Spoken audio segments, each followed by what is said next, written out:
Hey, Saul and Vanessa Delgado, welcome, welcome, welcome. How are you? Hey, Nate Scott. Hello. Thank you so much for having us. We're doing great. Doing great, wonderful, and amazing. Thank you for having us. Absolutely, absolutely. You know, I really am truly honored by having the opportunity to meet with you all in Miami, Florida at the Great American Speak Off. There were so many wonderful people, didn't have an opportunity to hear everyone speak, didn't get a chance to actually truly connect. And so I just know that you have an important message, and I wanted to bring you on to have this conversation because I want people to hear from you, hear about you, and be able to help further this message of impact in the world. And so with that being said, you guys have invited on to the Life is Rich podcast with Nate Scott, where life is rich means I live in fullness every day because I realize I'm Christ's heir. That means spiritually, mentally, emotionally, relationally, physically, and financially. And so I want you just to walk in your gifting and to share who the audience you serve, the problem you solve, and do so while you're also telling us who you are.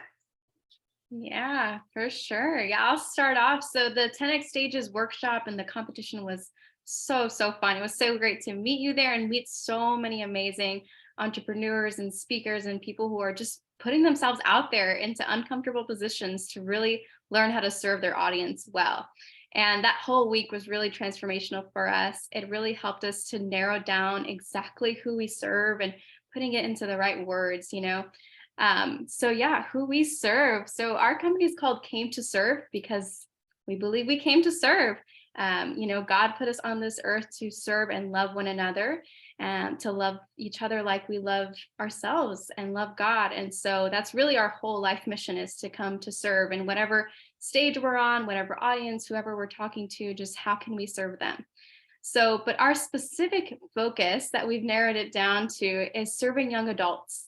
We ourselves are young adults, and we understand what young adults are going through. And so what we serve specifically is young adults who feel like they never have enough money to do the things that they want to do, or just feel frozen because they're so stressed about their next paycheck, or their family situation. Just whatever the reasons are, our youth and nowadays are just overwhelmed by anxiety and stress, and a lot of that roots back to money and their money beliefs and the feelings that come up when they talk about money and all of those things. So that's the audience that we try to serve.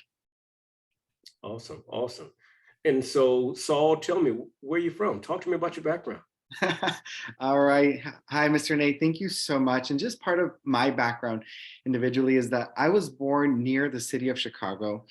And then from there, my parents moved to Puerto Rico. So Puerto Rico is my hometown. I'm just first generation college student as well. And it was barely 7 years ago that I moved to the state of Texas from Puerto Rico. So I moved to the state of Texas to start my master's degree and postgraduate. So I did my bachelor's in social work, my master's in social work, and I did a second master's in Christian ministry.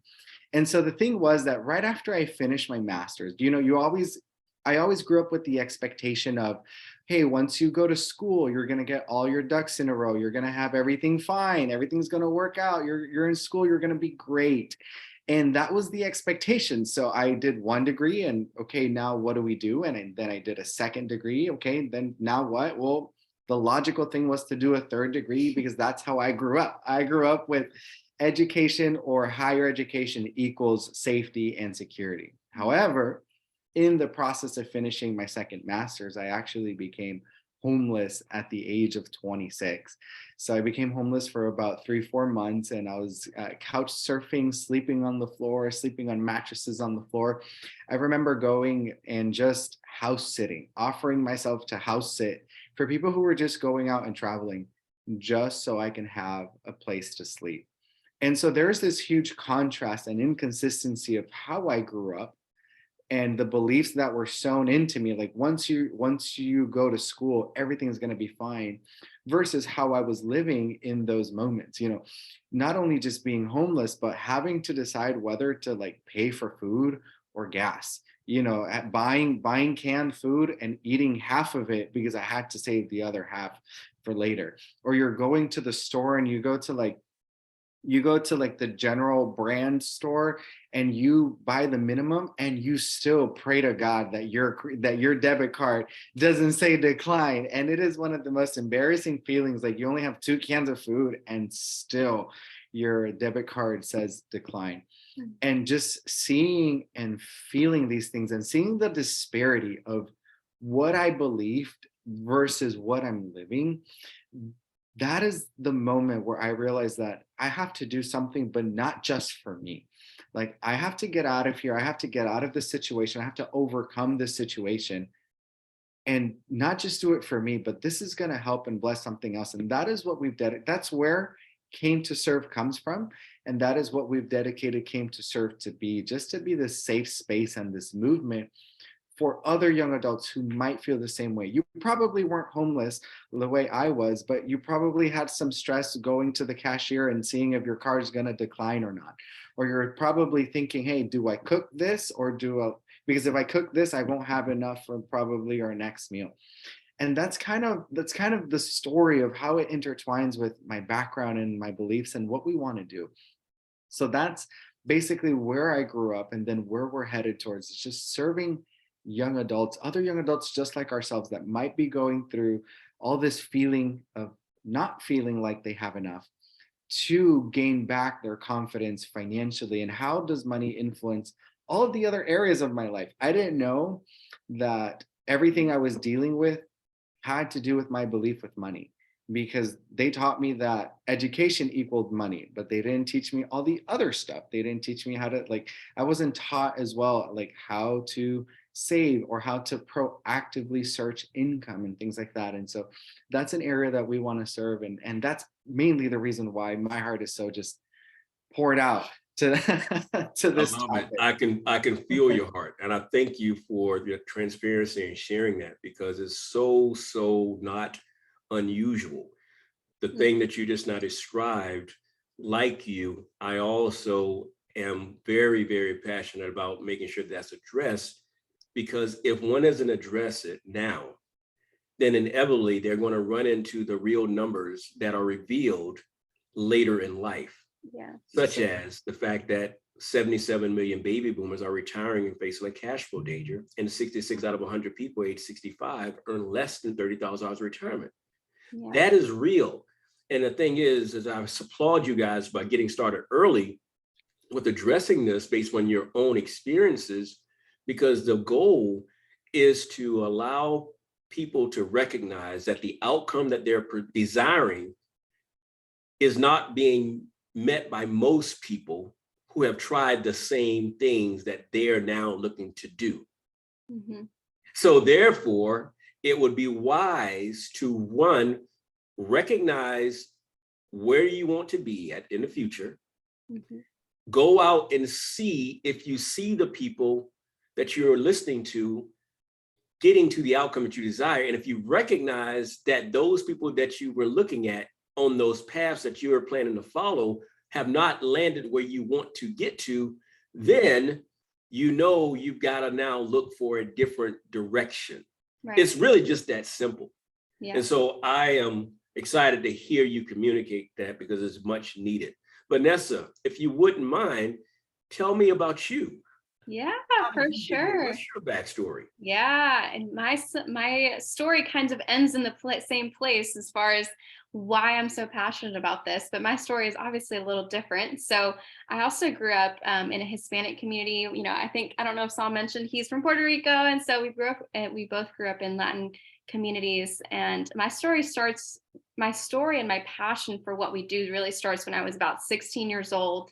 I got a call from my brother. I was at a youth conference, a Christian youth conference. He's like, hey, please call me back. It's an emergency. I had to step out of the conference and call my brother. And then I heard on the phone, he said, hey, Dad's on his way to the emergency room. We don't know what's going on, but just be praying. And I just kind of sunk, in my heart. I was like, oh no, I just felt that it was going to be something bad. My father was in Mexico visiting his mother. And so we were not even close to him to be able to talk to him or even call him or know what's going on.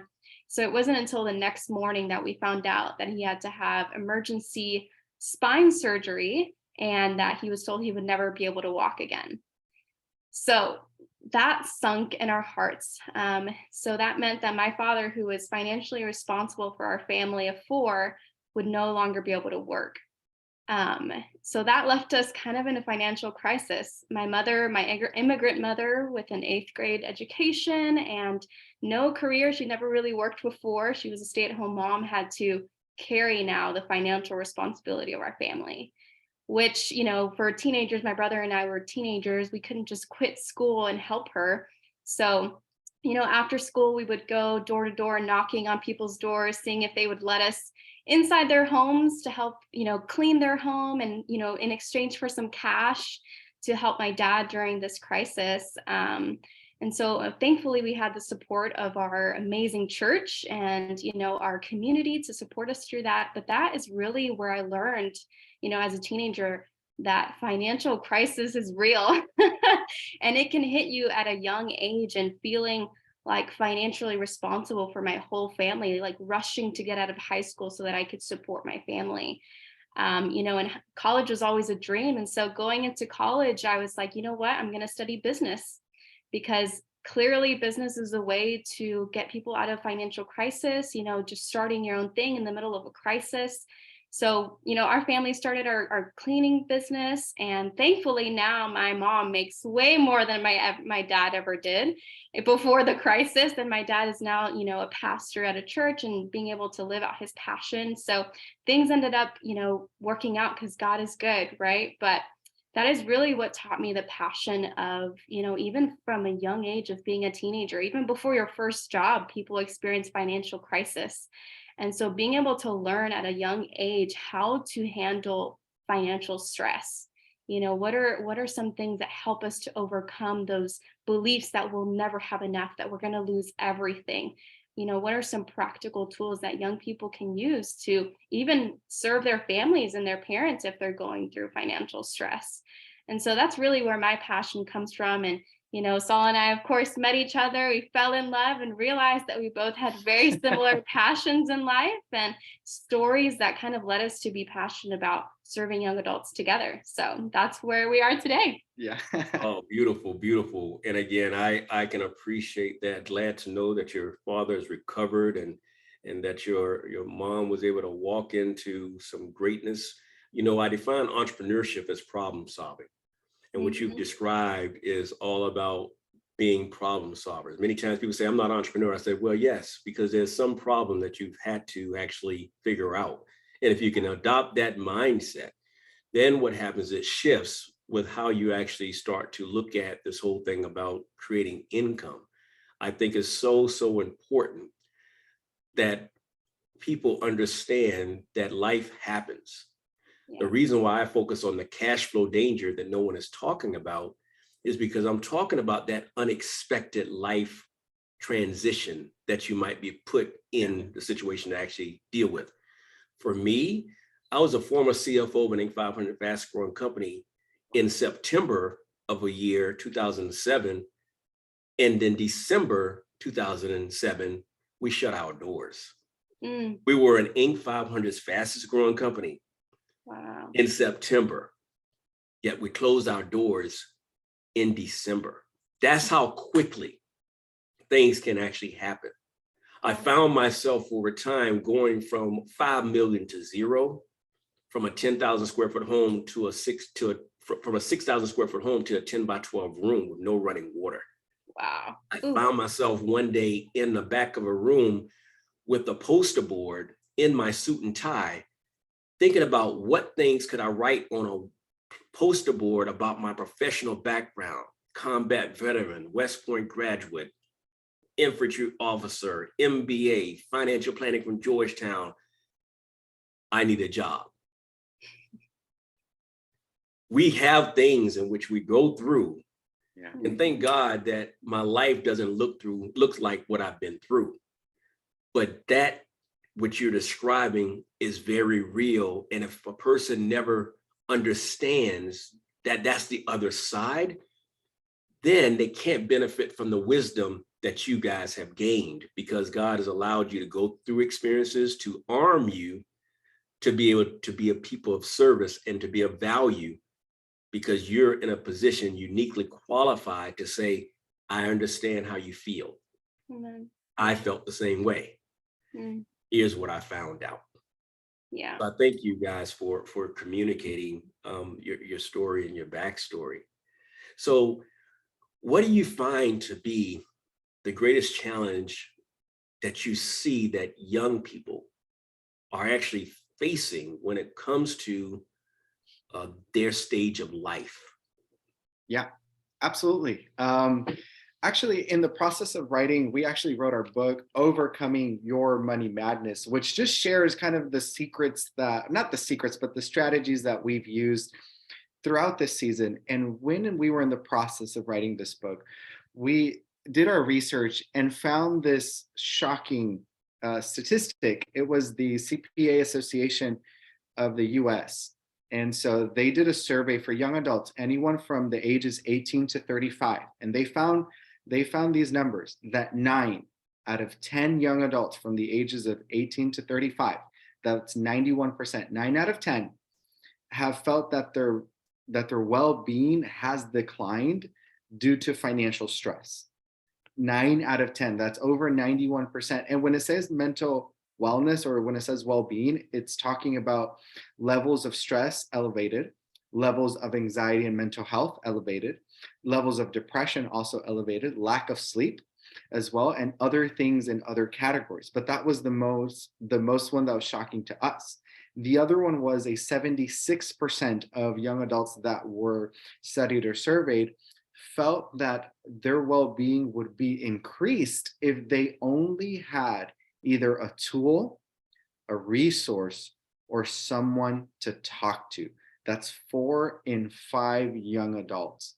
And we just knew, just collecting these stories and these ideas, and we wrote the subtitle, 20 Secrets to Eliminating Money Stress. And it's just the small things that we did and we learned. When we were putting it together, we saw the numbers and said, wow, like you mentioned, Mr. Nate, our stories are not uncommon. Mhm. There's some uniqueness. Probably not everyone was homeless. Probably not everyone received the call that their father was on in the hospital, but 9 out of 10, if not 99% of people have gone through financial stress. And many people will go through that even before their first job. So just seeing those numbers show that, one, our stories are not just us, and two, how difficult can it be, especially if you grew up either in a Hispanic or in a very Christian home? How difficult can it be just to talk about money, to talk about the taboo of money, just going through that? And money is the root of all evil. Therefore, we don't talk about it. It's just a means that we need to get through this earthly life while we go through the next one. It's all these different things that we've learned that influence our behaviors, that influence our habits in the future. Not only that, we also learned that there's this deep connection. I imagine that you're very aware of this. There's this deep connection between the emotions we might feel and how we manage our money. And sometimes consciously, we don't make this connection. We're like, why is it that I'm in a bad mood? Why is it that I'm always lashing out at people? Why is it that I have fear when jumping into my next stage in life, when jumping into my God-given calling, my purpose? I want to start this business, but something is holding me back. And many times we don't know that those feelings are directly related to how we grew up with money. And I think that's mainly the area that we serve, and that's the passion that we have. And this is directly the point and key of what we just want to share with everyone. Yeah. Anything, Vanessa? Yeah, I was just reminded as he's sharing, just even a couple years ago, for myself, I was kind of in a place where before we got married and everything, I was just stuck. Like I knew that something was wrong. I knew that I had issues that were unresolved. I knew that I had subconscious beliefs that were holding me back. I just didn't know what they were. And I think, us as, people who are in their 20s, early 20s, just exiting, high school or coming out of college, they're just like these big, big dreams, but then they get into it and they realize, oh man, there's so much that I have to work through to get to where God is calling me to be, and God takes us through these trials to really just test us and to put us in a position where we have to trust him. We cannot do it by ourselves. But I was, sitting in my room a couple years ago and just feeling just completely lost and broken, feeling like, man, I need help. And just getting to that point of just admitting that I need help for a young person, that's hard to admit, I think, for anyone in their 20s, like, I can't do this by myself. I need someone to walk through this life with me. And that's what got me to the point to reach out for help. And I got coaching. I got life coaching, I got relationship coaching. I got all the coachings you can get. I got it. And that was a point where it was like, when they were coaching me through some of the issues, some beliefs about money, about relationships, about, God even, and whom I am and who I identify myself as, is really what I was able to bring those subconscious thoughts that were just affecting me, without me even being aware, to, oh, this is why I act this way. This is why I treat money in this way, or this is why I'm afraid of X, Y, and Z. And just being able to bring light to how our brains work and how we are such a holistic being, that you can't just take money out and say, okay, well, my emotions or my childhood or my relationships don't affect my money. No, they all affect everything. So, we really want to shed a light to young adults that are out there that were where we were a couple of years ago, and say, hey, you don't have to do this alone.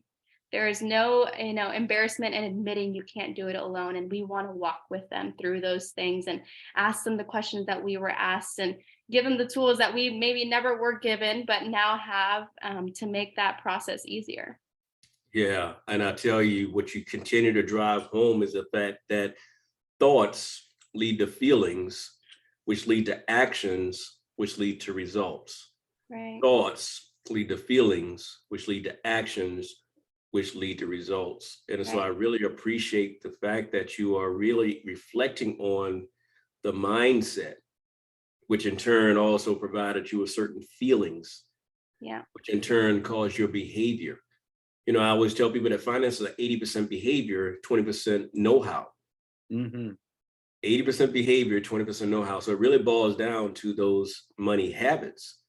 Well, if Yeah. you're not actually aware and you don't have someone that's watching you swing, that's really holding up a mirror for you and showing you really what's being done, well, then what's happening is you're only operating with your best knowledge. You're operating from your best level of thinking. Yeah. That's why coaching is so important, is because the coaching pieces allows you to get different thinking. Your best thinking has gotten you where you are, and it's done that for all of us. And so you can bring in a new set of eyes that can maybe provide some perspective to then hopefully help you to make better decisions. It's all about the decision making that's actually taking place. Yeah. And so, what are some things that you help people to do in order to make better decisions? Yeah. First of all, Mr. Nate, that's a great question. So what we do is that we coach each and every one of our clients and all the young adults who want to work with us. We coach them on what we call building and following your own map to gain back your money confidence. So what we've learned, or what we've kind of pieced together, is that we use MAP as an acronym for 3 different areas in our lives and how we deal with money.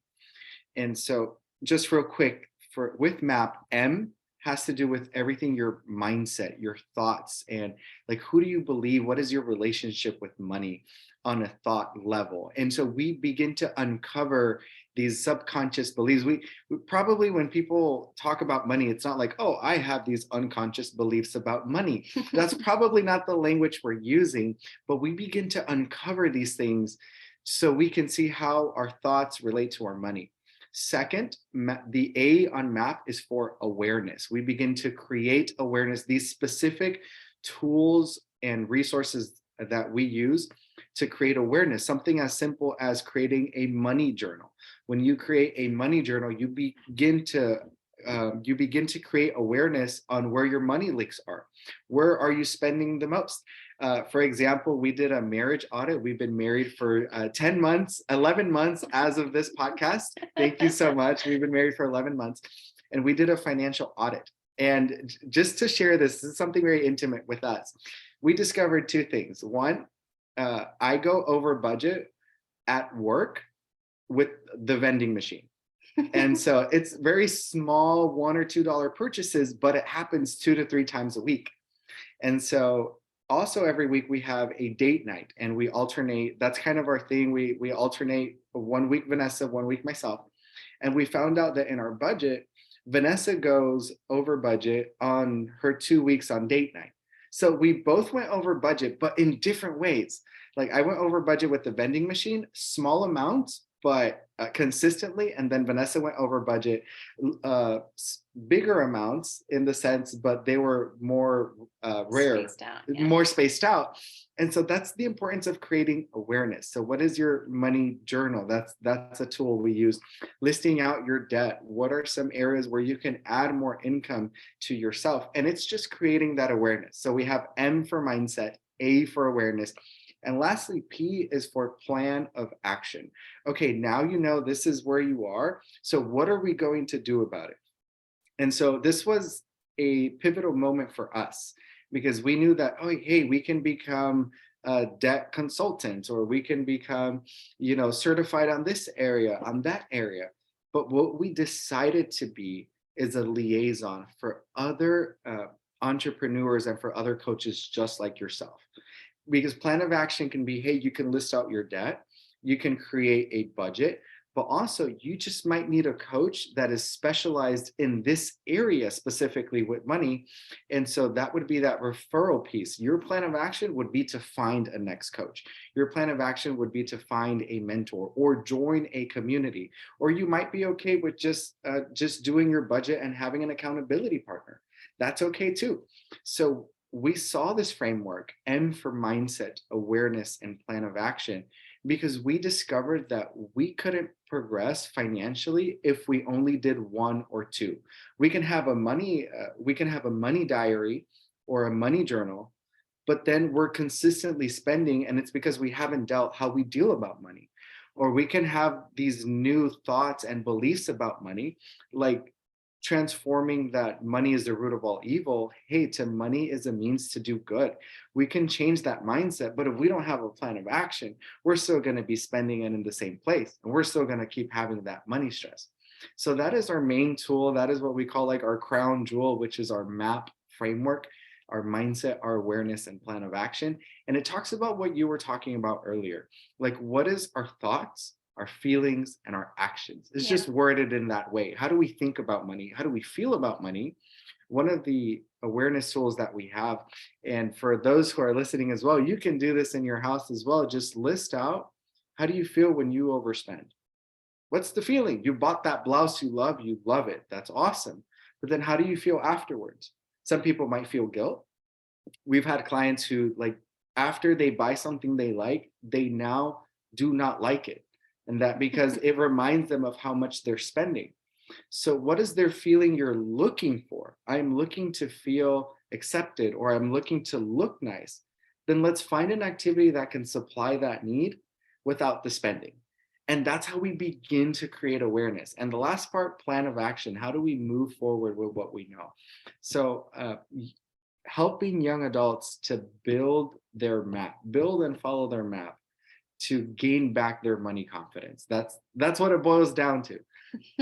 Oh man, that sounds outstanding. And I follow it so much because basically what you're talking about is the importance of tracking, of really being able to see where your money is going at and having the accountability to be able to reflect back to you what it really does say. Because if you don't, those things you don't track don't matter. The things you track matter. Track your money, track your time, it matters. And you can make the adjustments. Track your eating, it matters. You can track your number of workouts, it matters. Track number of calls you make, it matters. It all is about lead measures and lag measures. There's a book called Four Disciplines of Execution that speaks about lead measures and lag measures. The lead measure is that which in turn you're keeping track of, but everyone focuses on the lag measure. That in which once it's hit, you can't do anything about it because it's already past it. You want to save $1,000 as your emergency budget, but you weren't doing something on a consistent basis that you were actually tracking and measuring, so that once you get to that period of time in which you designated to have it, you're not able to do anything because it's already got there and you fell short. Yeah, exactly. And so it's so valuable that that's a component of your map, that map process. And I also love the fact that you're talking about bringing in those key players. You're not trying to do it alone. You're trying to get people moving down that path and setting the foundation, and then being able to make the connections with the appropriate resources so that they can in turn now know what the next step is. And so they're not left with something that's incomplete. And so many times that's what happens. People can get started, but then they don't have all the other things that they need to do and don't even know what to do. So I applaud you guys for that. How would someone take action in order to move forward if they are hearing this and say, you know what, I need your help? Oh, yeah, that's a great question, Nate. Yeah, there's we have a website, we have www.cametoserve.com. On there we have several free resources. We want to just give away our best stuff.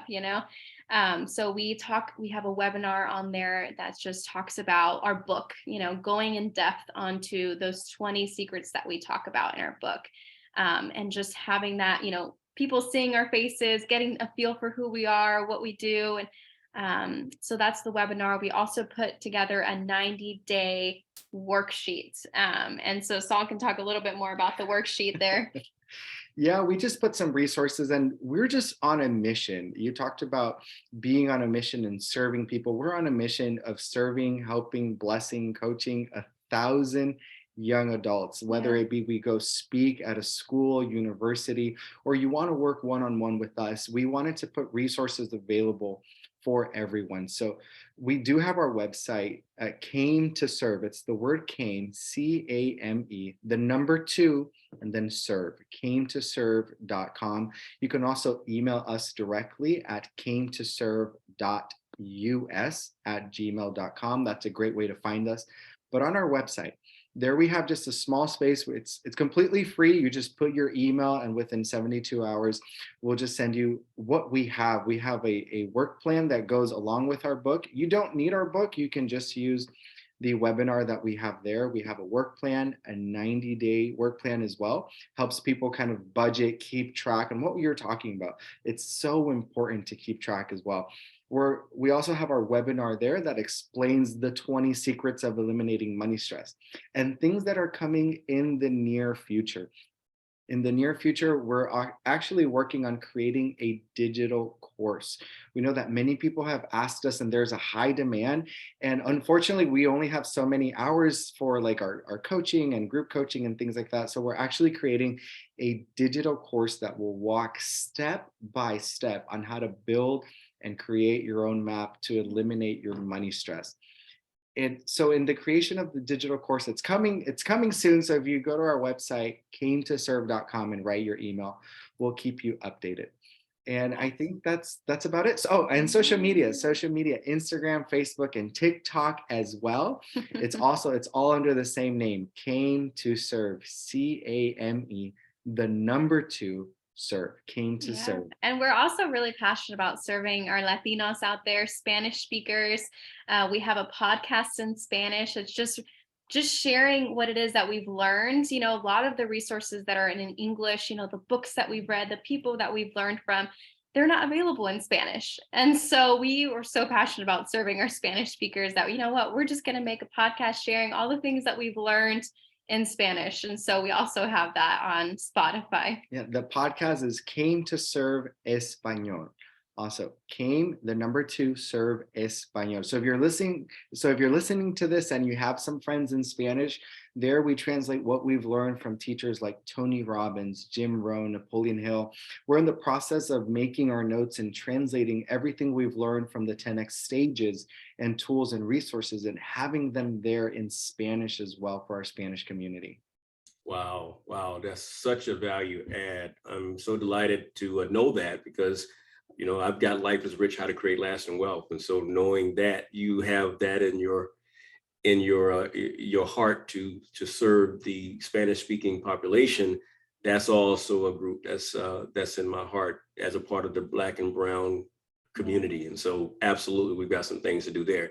Let me ask you something that I think is always important to bring up, considering, as I said, that there's that core spiritual, mental, emotional, relational, but then you have physical and financial. How important is health and wellness to you young adults? That's a great question. And I think it is, I'm not going to lie, I'll be super real. It's hard. It's hard.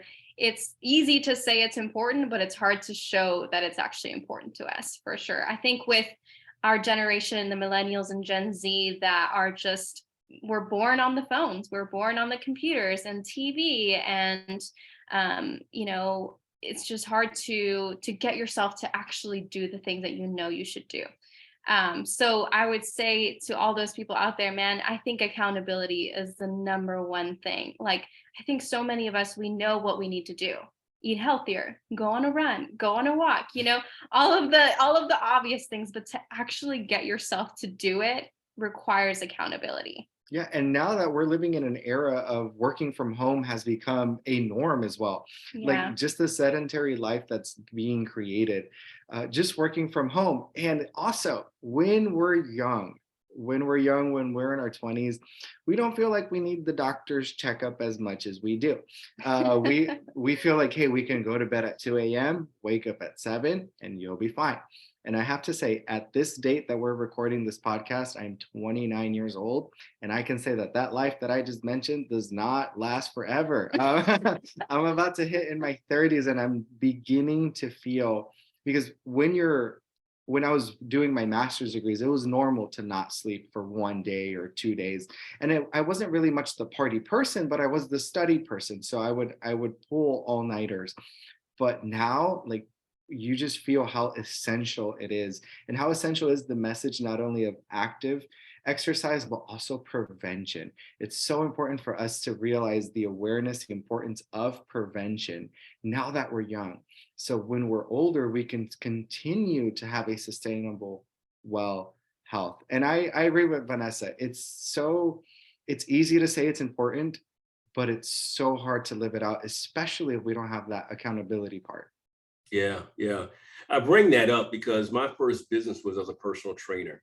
And I always would tell my clients that fitness is 80% nutrition, 20% working out. Mm-hmm. On the financial side, it's 80% behavior, 20% know-how. And with that mindset, one of the things that I saw as a way for me to help households to shift and actually address both things was when I said that if I could get people to shop online, then that would mean they would be looking at their expenses. And if you look at your expenses, you're able to track your expenses because of the process of buying online. Yeah. And if you're tracking your expenses, you're then able to actually address your behavior and develop new habits. And with that simple thought and idea, I was able to make some shifts because I made a decision to identify where I could actually get green, natural, non-toxic, eco-friendly products and do so for the purposes of being able to redirect money that I was already spending in order to buy products that I was already buying by simply switching brands.